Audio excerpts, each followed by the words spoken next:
इक्तिसाब फैज़ का मुस्तहिक़ बन रहे हैं।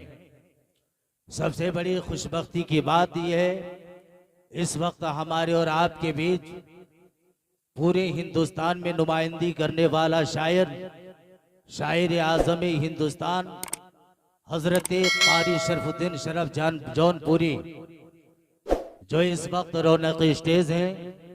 साथ ही साथ हमारा छोटा भाई समीउल्लाह ने बहुत ही बेहतर अंदाज से नाते मुस्तफ़ा इश्क नबी में ग़रक़ाब हो करके हमारे और आपके सामने सुनाने की पाकीज़ा जसारत की और बाहुस्न खूबी हम लोगों ने उनसे कलाम मुस्तफ़ा सल्लल्लाहु अलैहि वसल्लम सुना।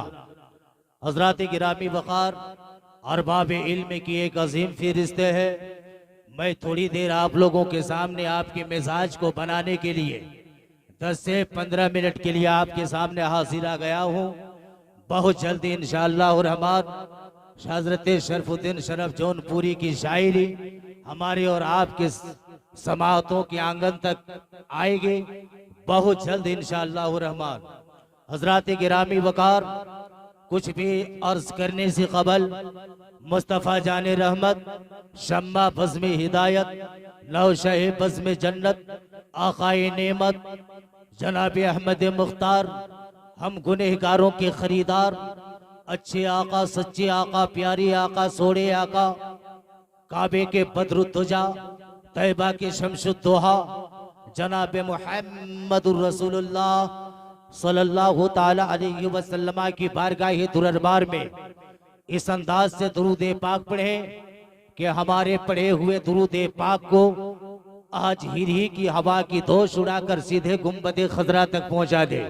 बुलंद आवाज से पढ़ो अल्लाहुम्मा सल्ली अला, और बुलंद आवाज से अल्लाहुम्मा सल्ली अला सय्यदिना व शफीना व नबीना मौलाना मुहम्मदिन बारिक वसल्लिम सल्लु अलैहि सलातन व सलामन अलैका या रसूल अल्लाह व अला आलिका व अस्हाबिका या हबीब अल्लाह सल्लल्लाहु ताला अलैहि वसल्लम। एक मर्तबा और जी लगाकर दुरूद पाक पढ़िए अल्लाहुम्मा सल्ली अला। दुरूद शरीफ पढ़ने को कहा जा रहा है, बुलंद आवाज से एक मर्तबा पढ़ दीजिए। जो दुरूद जिसको याद हो वही दुरूद वो पढ़े। बुलंद आवाज से पढ़िए अल्लाहुम्मा सल्ली अला सय्यदिना व शफीना व नबीना मौलाना मुहम्मदिन बारिक वसल्लिम सल्लु अलैहि सलातन व सलामन अलैका या रसूल अल्लाह व अला आलिका व अस्हाबिका या हबीब अल्लाह सल्लल्लाहु तआला अलैहि वसल्लम। हज़रात गिरामी वक़ार, अल्लाह तबारका व तआला कुरान मजीद फुरकान हमीद में इरशाद फरमाता है, कुल इन कुंतुम तुहिब्बुनल्लाह फत्तबिऊनी युहिब्बुकुमुल्लाह व यग़फिर लकुम ज़ुनूबकुम वल्लाहु गफ़ूरुर रहीम। मेरी तकरीर का माहसल बस आप मुलाहिज़ा फरमाए। अल्लाह तबारका व तआला इरशाद फरमा रहा है, ऐ मेरे महबूब, आप पूरी कायनात में ऐलान फरमा दीजिए, अगर कोई मुझे राजी करना चाहे।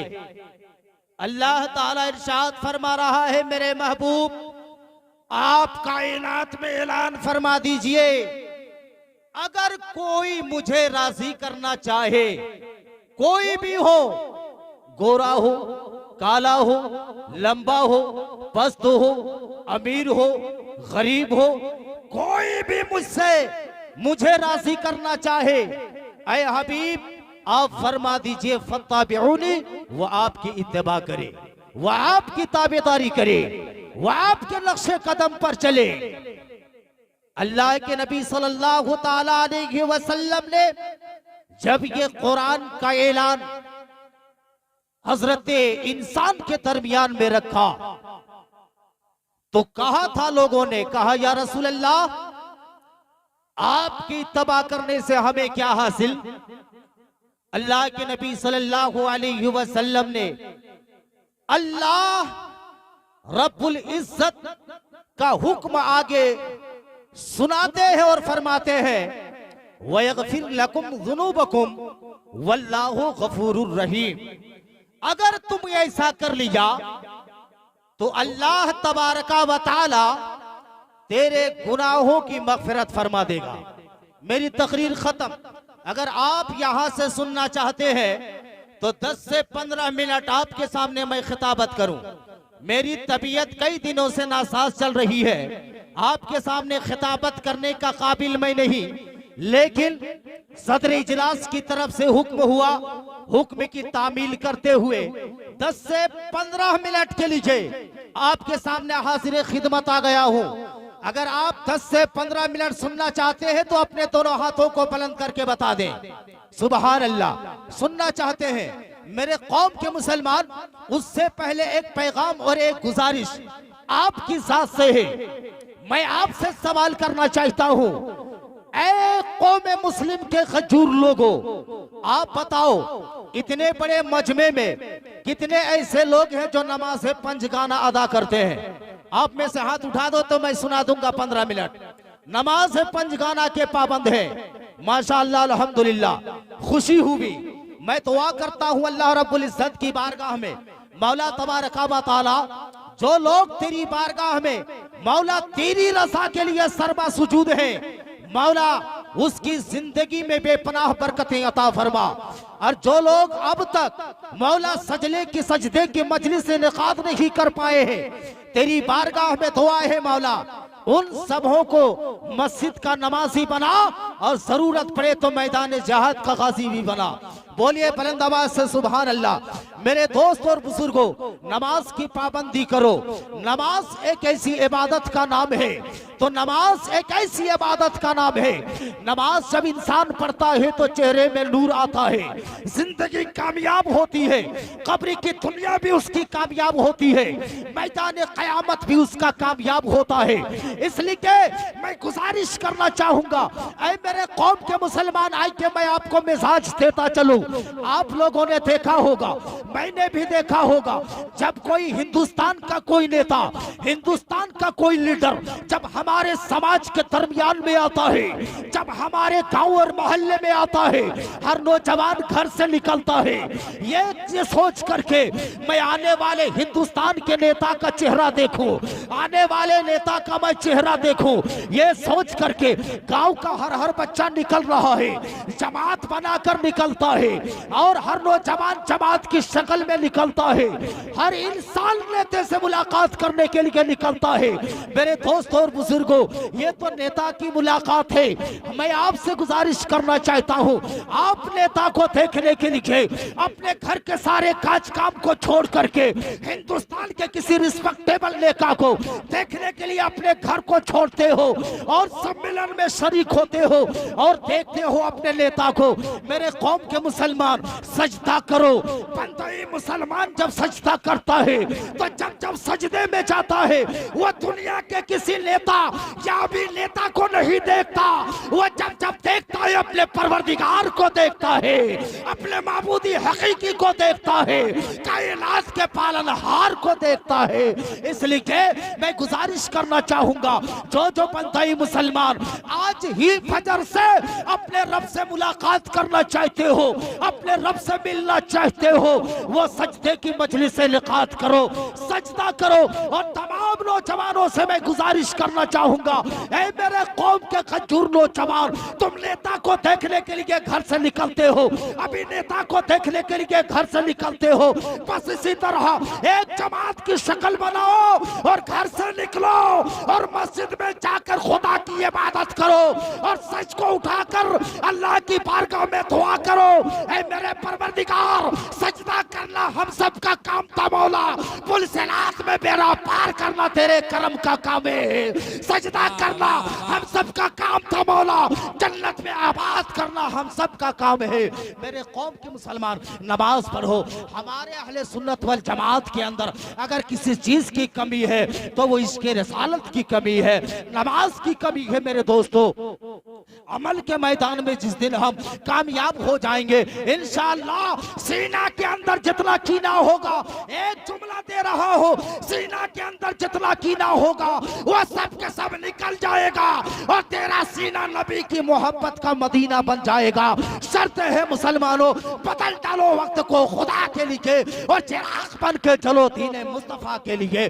दुरूद पाक पढ़ो तो कुछ गुफ्तगू की जाए। अल्लाहुम्मा सल्ली अला सय्यदिना व शफीना व नबीना मौलाना मुहम्मदिन बारिक व सल्लिम सल्लु अलैहि सलातु व सलामन अलैका या रसूल अल्लाह सल्लु अलैहि सलातु व सलामन अलैका या हबीब अल्लाह सल्लल्लाहु ताला अलैहि वसल्लम। हजरात, इश्क नबी का चिराग अपने सीने में रोशन करो, इश्क रिसालत की किंदीलें अपने सीने में रोशन करो, इश्क रिसालत का चिराग अपने सीने में रोशन करो।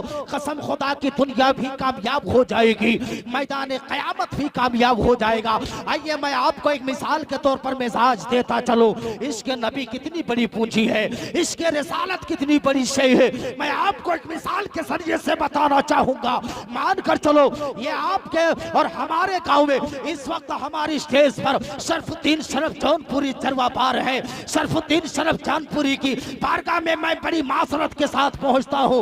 एक दिन शरफुद्दीन शरफ जौनपुरी से हमारी मुलाकात हुई। मैंने कहा, शरफुद्दीन शरफ जौनपुरी साहब, अब एक बात बताओ, मैंने इससे पहले आपको देखा था मगर इस कदर तेवर में मैंने आपको नहीं देखा था। इससे पहले जब जब मैंने आपको देखा है इस तरह हसीन नहीं देखा, इस तरह वजीह नहीं देखा, इस तरह शकील नहीं देखा। आज हुस्न जमाल के पैकर लग रहे हो, हुस्न जमाल और खूबसूरत, बड़ी खूबसूरत लग रहे हो। कहीं जाने का प्लानिंग है क्या? शरफुद्दीन शरफ जौनपुरी ने मुझसे कहा था, कहा कि ओ फकीर कादरी, मैं रहता हूँ फलाने मोहल्ला में, यहाँ से हमारा घर गालिबन 5 किलो या 10 किलोमीटर के मसाफात और डिस्टेंस पर है। मुझे जब जब अपने घर पर जाना होता है मैं पैदल यहाँ से सफर करता हूँ। मैंने एक जमाने से सोच रखा था, अल्लाह रब्बुल इज्जत ने अगर मेरी जिंदगी की कमाई में अगर बरकती अता कर दिया और हमारे हलाल कमाई से अगर 5,000 रुपया हमारी जेब में अगर जमा हो जाए तो मैं अपने करीब के शहर में चला जाऊं और जाने के बाद मैं जाकर के एक नई साइकिल खरीदूं। मैंने कहा, उसके बाद जवाब दिया उन्होंने, कहा उस साइकिल पे मैं सवार होकर के अपना घर को मैं चला जाऊंगा। मैंने कहा, क्या फायदा होगा? जवाब दिया, जो 10 किलोमीटर हमें पैदल चलना पड़ता है, 1 घंटा चलने के बाद मैं अपने घर पहुंचता हूं, अपनी बूढ़ी माँ की जियारत करता हूं, अपने माँ बाप को देखता हूं, अपने बाल बच्चों को देखता हूं, अपने भाइयों से मिलता हूं। बड़ी दुश्वारी कुल मामला है। मैंने कहा, ठीक है। मैंने दुआएं दी शरफुद्दीन शरफ जौनपुरी को और मैंने रुखसत किया। कुछ देर के बाद मेरे दिल में ख्याल पैदा हुआ, जब शरफुद्दीन शरफ जौनपुरी जब बाजार को चले हैं, वो फकीर कादरी, तुम्हें भी चलना चाहिए था। मैंने भी अपना रखते सफर बांधा और बांधने के बाद होले होले मैं भी चल दिया, पीछे पीछे मैंने भी चलना शुरू कर दिया। मैं एक मकाम पर जब पहुंचा, शरफुद्दीन शरफ जौनपुरी को मैंने देखा। शरफुद्दीन शरफ जौनपुरी को देखकर हैरत तो इस्तेजाब के अमी कार के मैं डूब हो गया, डूब गया। हैरत तो इस्तेजाब के अमी कार में मैं मुस्तगरक हो गया। मैंने सवाल कर दिया, मैंने कहा, शरफुद्दीन शरफ जौनपुरी, उम्र कम हो सकती है मगर इसी कम उम्र में मैंने 1000 लोगों को देखा है, मैंने सैकड़े लोगों को देखा है, मैंने हर इंसान को देखा। जब तक सवारी नहीं होती है इंसान पैदल चलता है। मैंने इंसानों को देखा है, जब जब सवारी का इंतजाम होता है इंसान सवारी पर सवार होकर के इंसान राहों की सफर करता है। मैंने देखा आपको, मैं हैरत तो इस्तेजाब में डूब गया। शरफुद्दीन शरफ जौनपुरी ने सवाल किया, कहा कि ओ फकीर कादरी, डूबने का आखिर वजह क्या है, बता दिखा जाए। मैंने कहा, मैंने सवारी खरीदने वाले मैंने इंसान को देखा है। इंसान पैदल नहीं चलता है, इंसान सवारी पर सवार होकर के चलता है। बस मैं आपको ये समझाना चाह रहा हूँ, इश्क नबी कितनी बड़ी पूंजी है, इसके रिसालत कितनी बड़ी चीज है। ये पैगाम देकर अपनी गुफ्तगू को खत्म करूंगा। जो उलमाए किराम की एक लंबी जमात है, जो इस वक्त आप माथे की निगाहों से मुशाहिदा कर रहे हैं, इंशाअल्लाह तकरीर कभी हो जाएगी, मगर आज उलमाए किराम के एक अजीम फरिश्ते हैं। मैं यहाँ से नहीं चाहता हूँ अपने मेहमान का कीमती वक्त को मैं खुद लेकर के बर्बाद करूँ। जी लगा कर बोलो सुभान अल्लाह। बस जहन में ये रखिए, इश्क नबी कितनी बड़ी पूंजी है, इश्क नबी कितनी बड़ी शय है, आप इसको जहन में रखें। आज मुलाहिजा फरमाइए, मैंने शरफुद्दीन शरफ जौनपुरी से कहा, आज तक मैंने इंसान को देखा है, इंसान जब जब सवारी खरीदता है, इंसान सवारी के ऊपर सवार होता है, मगर दुनिया का वाहिद इंसान हो आप, दुनिया का पहला इंसान हो आप। 5,000 रुपए में साइकिल खरीदने के बाद आप पैदल चल रहे हो। मैंने आज तक किसी भी इंसान को ऐसा करते नहीं देखा। आपके फेल ने मुझे मुस्तगरक कर दिया, हैरत तो इस्तेजाब में डुबोया है। इसने जवाब दिया, कहा कि फकीर कादरी 5,000 रुपए की साइकिल को देखा, मुझको पैदल चलते हुए आपने देखा, मेरी साइकिल को नहीं देखा। मैं करीब गया और जाने के बाद साइकिल को देखना शुरू किया। अब यहाँ से अपना अंदाज और तेवर मुलाहिजा फरमाओ, इंशाअल्लाह दिल गदगद हो जाएगा। मैंने शरफुद्दीन शरफ जौनपुरी के, मैंने साइकिल को देखा, हैंडल को देखा, सलामत पाया, पेंडल को देखा, सलामत पाया, चक्के को देखा, सलामत पाया, फिर बिल को देखा, सलामत पाया। मैंने तमाम चीजों को देख लिया। मैंने शरफुद्दीन शरफ जौनपुरी से सवाल कर दिया, और शरफुद्दीन शरफ जौनपुरी, मैंने हैंडल को देख लिया है, मैंने सलामत पाया, पेंडल को देख लिया है, सलामत पाया, चक्के को देख लिया है, सलामत पाया, फिर बिल को देख लिया है, सलामत पाया। शरफुद्दीन शरफ जौनपुरी का हाथ मेरे करीबा की तरफ बढ़ा और मुझको दबोच कर कहा कि हो फकीर कादरी, मेरे साइकिल के हैंडल को देख लिया, पेंडल को देख लिया, चक्के को देख लिया, सीट को देख लिया, गड्डी को देख लिया, फिर बिल को देख लिया, मगर चक्के को तो देखा, मगर चक्के पर गौर नहीं किया। मैंने कहा मुअम्मा क्या है बता दिया जाए, हकीकत हाल से मुतला कर दिया जाए। जवाब दिया, 5,000 रुपए की साइकिल में 1 रुपया का वोल्टू नहीं है।